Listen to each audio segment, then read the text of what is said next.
Hey everybody, it's Melissa, January 4th, 2024, and we're talking about a YSL private blend fragrance. Now, honestly, my experience with YSL private blend fragrances have been really good or really bad. So you know how much I love Tuxedo. I've talked about that fragrance so much.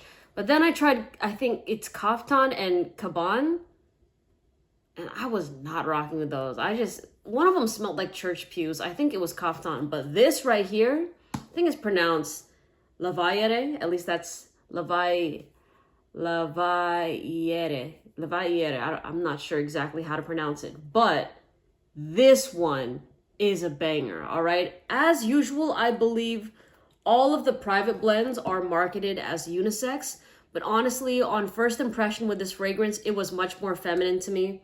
I thought, like, even smelling it right here, it smells like more of a feminine scent. And that's not to say that you can't try it. Of course, you could try whatever you want to try, but it's so good. So it is a rose fragrance, but it's also very fruity. And I was wondering, I'm like, what is it about this scent that smells a little bit familiar, or it has the sort of DNA that I just fall in love with every single time I smell it? And I believe it's black currant.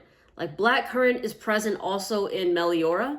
It's also present in Sea Intense, and those are two fragrances that y'all have heard me just like run into the ground nonstop.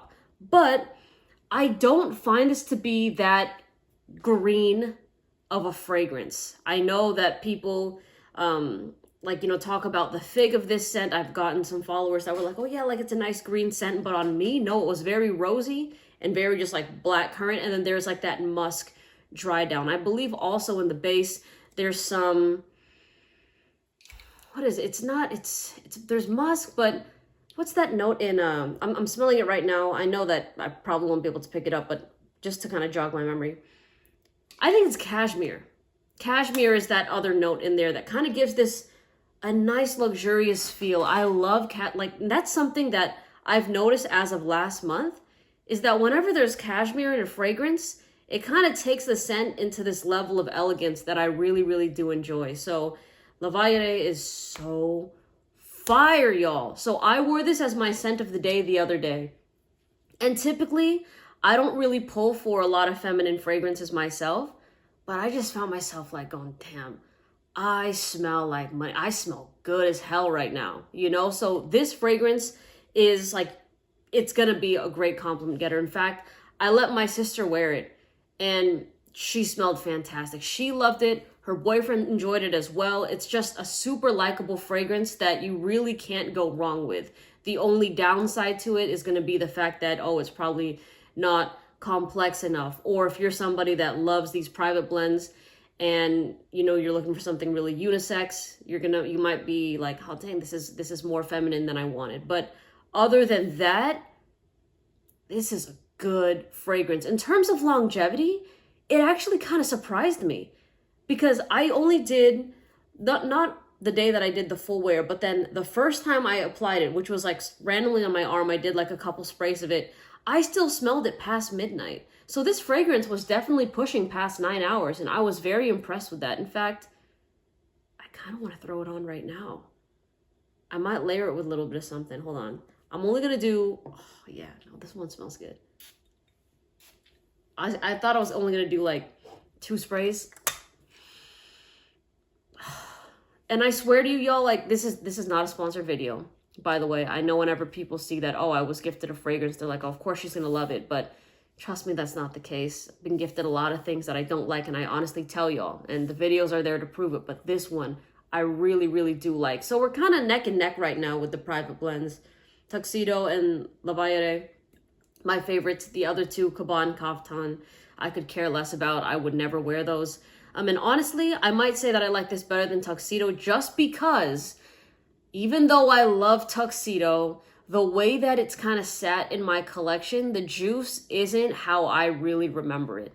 So in the beginning, it was, for those first few months, it was very much this bourbon, boozy, vanilla fragrance that was super addicting, very sensual, just like overall, I could not get enough of it. I was gushing, right? But lately, over the past few months, it's been very patchouli dominant. And I don't really like the way that it's smelling as of lately. You know, like patchouli, if you love patchouli, yeah, you're gonna like that fragrance. But I don't know, I just miss that amber vanilla vibe because there's also a little bit of a burning smell to it now that I'm just like, not really rocking with. But this one right now is so, so good. So we went over performance, over 9 hours on my skin. By the way, that was with minimal sprays. And it's gonna last longer on clothes if you apply it on clothes. Compliment factor, it will be there, definitely. This is something that, it's like a bougie gift for somebody, honestly. If you're like, oh, what should I buy? Because I get comments like this all the time. Give me the name of a fragrance that I can gift to somebody. Budget doesn't matter. And if I'm like, okay, if somebody's graduating from college or you have like I know your sister's birthday's coming up, this one right here.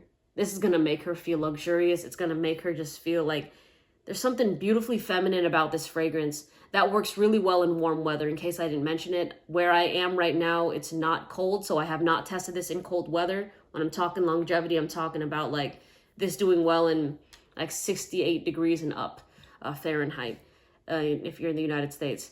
Anything else that I'm missing with this fragrance?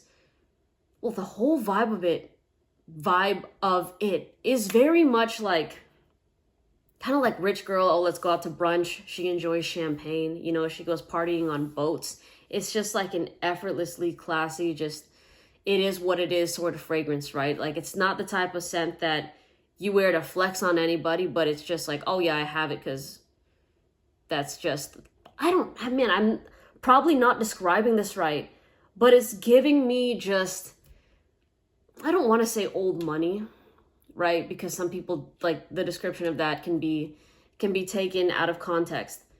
But it's just like, you know, when you meet that person that's kind of, if you've ever hung out with somebody that's grown up in that lifestyle, right? And just kind of like that rich, wealthy sort of environment, and they're just telling you things that are normal to them, but to you, you're like, what are you talking about that you're doing that and that? That's something just out of the ordinary to the average person, but to them, they're just like, yeah, like it is. That's just how it is. That's the type of person I see wearing a fragrance like this. It is what it is. It is what it is, all right? But La Vallejo, totally fire. Really, really like this scent. It's beautiful, and I'm smelling great right now. Wear this after the shower. By the way, wear it on a date. Wear it as your signature scent. I feel like this is a very versatile fragrance that if you only are going to get one scent that's going to do everything for you, and you want it to be a little bit more on, like, a little more high end than your typical designer scent, then this is going to be a nice one. Or if you want to be really nice and just gift it to somebody, you can get this right here. But there it is. If you've tried this fragrance, let me know what you think, and I'll see you in the next video. Take care. Bye.